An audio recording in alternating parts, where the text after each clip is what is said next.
Welcome back mga kawardi. Pag-uusapan natin ngayon ano nga ba ang trabaho ng isang fresh merchandiser.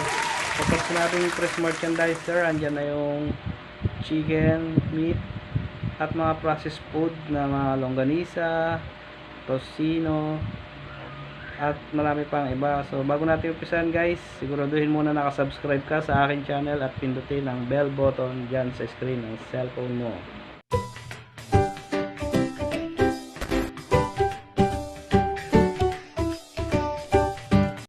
Umpisa na natin guys. Ang number 1 pangailangan ng merchandiser: ballpen, checklist o tickler.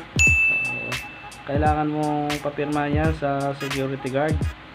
Ang purpose nyan guys, para maiwasan ng pagtangkang pagnakaw or paglabas ng gamit ng hindi naman sa'yo. So yun guys, so kailangan mong maipakita sa guard ang lahat ng iyong dalang gamit. Ang number 2 guys, ang pangalawa ay proper grooming. Ano nga ba ang proper grooming ng isang merchandiser? Siyempre guys, dapat ang uniform planchado, at siyempre dapat yung buhok bagong gupit or 2x3 standard haircut. At syempre dapat walang bigote.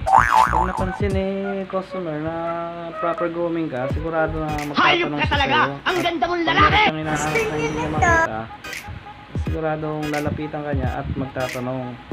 So pwede mo siyang maialok pa sa produkto mo na yung hawak.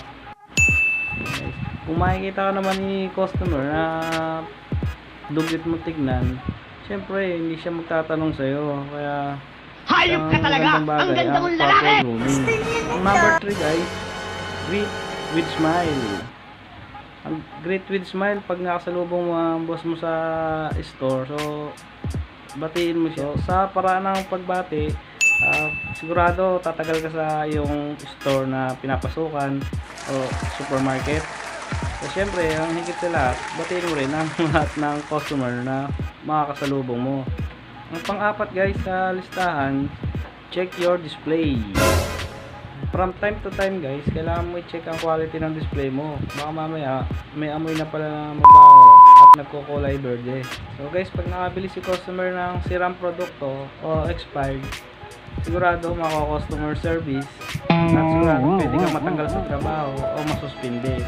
Higit sa lahat, pwedeng masira ang kumpanya na iyong pinapasukan. Ang isa pa guys na lagi nyo i-check, yung presyo, dahil madalas nagpapalit ang presyo sa supermarket or sa store na inyong pinapasukan. So pag si customer nakabili ng maling presyo, maaari kang ma-charge sa mga nabili ni customer na maling presyo, or pwedeng pagkalugi rin ng iyong kumpanya kung hindi may tatama ang presyo na dapat sa produkto mo. Guys, ang panglima sa listahan ng fresh merchandiser ay refill your stocks. So, refill your stocks guys, isang paraan niya para lumakas ang benta ng iyong produkto. Ang isa pang kagandahan guys, sa masipag mag-refill, pag halimbawa inabutan ka ng boss mo nagre-refill, so ang isasagot mo lang, syempre, boss, naubos ang stock na customer na benta. Number 6 guys ay compressing your stock inside cold room. So ang kagandahan guys, ng lagi ka nagko-compress sa cold room, may iwasan mo ang pagkasira ng iyong produkto o pagkabiyo. Guys, pag in-apply mo ang FIFO sa cold storage, 99.9% hindi ka masisiraan ng produkto. Ang isa pang paraan guys sa pag-compress ng cold room ay mas maganda, lagyan nyo siya ng tagging. So kahit hindi ikaw ang kumuha, yung kasama mo ang kukuha, so madali niyang makikita kung ano ba ang dapat niyang unahin.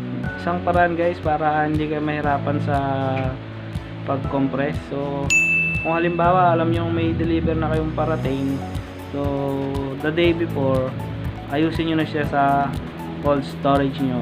Ilagay nyo na lahat ng lumang stock nyo doon sa storage nyo harap. at ilagay lang sa harapan Just in nyo case ng dumating snacks. yung bagong deliver, madali nyo siyang mailalagay doon sa likod.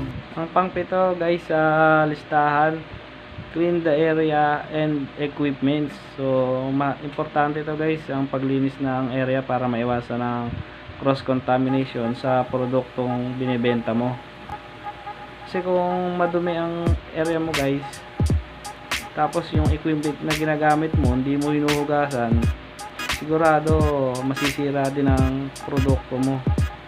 So ang masakit pa niyan guys, pagka nabili ni customer na sira ang produkto, sigurado magko-complain na naman yan sa customer service. Ang paglinis ng equipment guys, so dapat bago nyo siya gamitin, hugasan nyo siya or i-sanitize nyo, at syempre pagkatapos hugasan nyo ulit. Kasi merong, halimbawa kung minsan may mga insekto na gumagapang-gapang, syempre minsan hindi nyo naman siya nakikita, kaya magkakaroon ng cross contamination. O mas maganda rin guys, dapat yung sahig ng area nyo is tuyo or dry, so para hindi siya mangamoy malansa. Kasi yung mga tubig-tubig din sa sahig nyo sa area, ano yung katas siya ng produkto na binibenta nyo. Kaya so guys, ang pangwalo sa listahan natin ang receive deliveries. So siyempre guys, dapat ang pag-receive ng deliver merong witness na RDU personnel or security guard para maiwasan natin ang pagkakulang ng ating produkto. Ang isang check guys sa pag-receive ng deliver, so yung bilang, tapos timbang, at syempre ang higit sa lahat din guys yung quality ng nire-receive mong items or expiration date. Kasi pagka na-receive mo yan guys na bio na pala o expired na, yun guys. So ang pangsyam sa listahan yung sales target. So ano nga ba guys ang sales target? So ito guys yung kailangan mong maibenta sa buong araw na binigay ng boss mo. Kung halimbawa binigyan ka ng 1 toneladang kilo ng manok na kailangan mong maipabenta, so kailangan mo siyang porsigihin. Mga kawardi, ang paraan para maabot ang binigay na sales target ng boss mo, ito, maayos na display. So dapat ang display mo full display ka lagi. At siyempre dapat lagi kang nagre-refill at lagi ka rin nag-sell stock, o dapat magaling ka sa customer service assistance. Kasi pag magaling ka guys sa customer service, sigurado babalik at babalik yan sa yung customer mo. So pag kilala ka na yan, ikaw na lagi ang hanapin yan sa tindahan. Asa ba si Kawardi? Maayos siya magbibigay ng produkto at napaka proper grooming niya. So guys, pag mataas ang benta mo, madali ka rin mapapansin ng kumpanyang pinapasukan mo. So syempre si ahente mo tuwan-tuwa din yan pag laging malaki ang benta. Ang sampo sa listahan guys, ayun, dito na tayo sa reporting. So marami tayong report syempre na hinihingi. Andyan yung daily report, weekly report, pero pa tayong every other day na report. So yan, nasusubukan din ng isang merchandiser na active. Kailangan magaling ka sa store at magaling ka rin sa reporting. Sa paraan na yan guys, madali kang mapapansin ng company mo at baka mapabilis pa ang pag-promote sa'yo na bilang isang coordinator or service assistant. Yun guys, ang 10 trabaho ng isang merchandiser. So kung meron akong dinaisama guys, i-comment nyo lang sa baba para sa next video natin maisama na natin yung mga gusto nyo isama sa vlog natin.